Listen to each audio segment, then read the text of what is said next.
What's interesting there is that we've actually made sentences without any grammar. That's to say, we've been able to combine words to refer to events and situations. Baby falling down, for instance, is going to rain tomorrow. We're doing things that sentences do with no grammar. So, maybe that's all we need. Vocabulary combined with common sense and world knowledge. If not, why not? Are there any things that we would want to say, any things we'd want to express, any fundamental things we'd want to express that cannot be expressed just with vocabulary like we've been using? One is what goes with what. If you've got words like, if you've got two chiefs, or if you've got... suppose you've got bear, big and cave together. You've no way of showing which is big, have you? Either the bear or the cave. I mean, I chose my examples very carefully so that that kind of problem didn't come up. But of course it does come up in real language.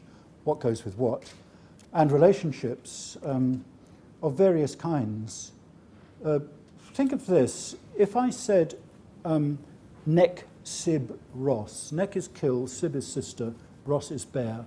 If I said neck, sib, Ross, what would it mean? You don't know who's dead. Or maybe it's an instruction, the sister needs to kill Yeah, yeah, okay. You don't know who's dead because there's no word order to say who does it, who gets it done to them. So that cause-effect relationship doesn't work. It might be an instruction that we've only been doing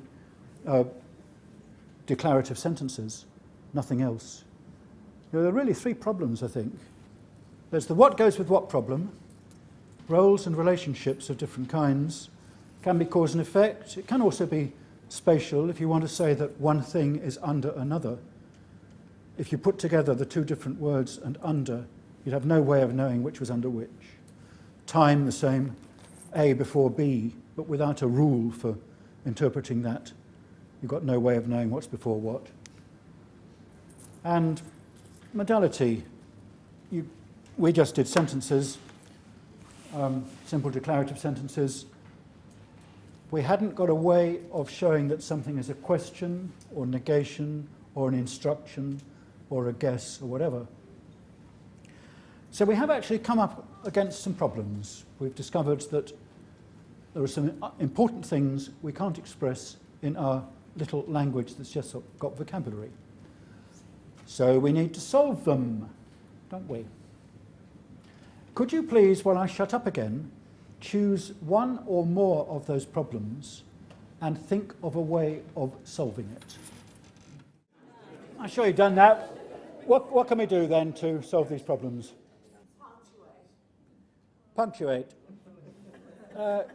Did you ever hear that wonderful sketch by Victor Borge called Phonetic Punctuation?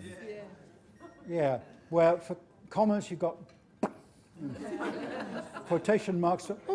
The thing is, we're 500,000 years ago, and writing was invented about 6,000 years ago. So we're stuck for punctuation, actually. But we could pause, couldn't we? Yeah. How would that work? How would you solve this problem by any of these problems by pausing? Bear big. Sorry? Bear big. Cave. Bear big, cave. Okay, lovely. So you could group things that go together by putting them together and then pausing before anything else comes. Yeah. Languages actually don't seem to do that much, so I think they use intonation instead of pausing to make it work. Yeah? What else can you do besides pausing? Yes? Sorry? Word order. Yeah. Yeah, you can have word order rules that would make relationships of various kinds clear. So you can use word order. You can mess words about by putting endings on them or doing other things with them. Anything else you can do? Have a word for no. Have a word for no. You could have a...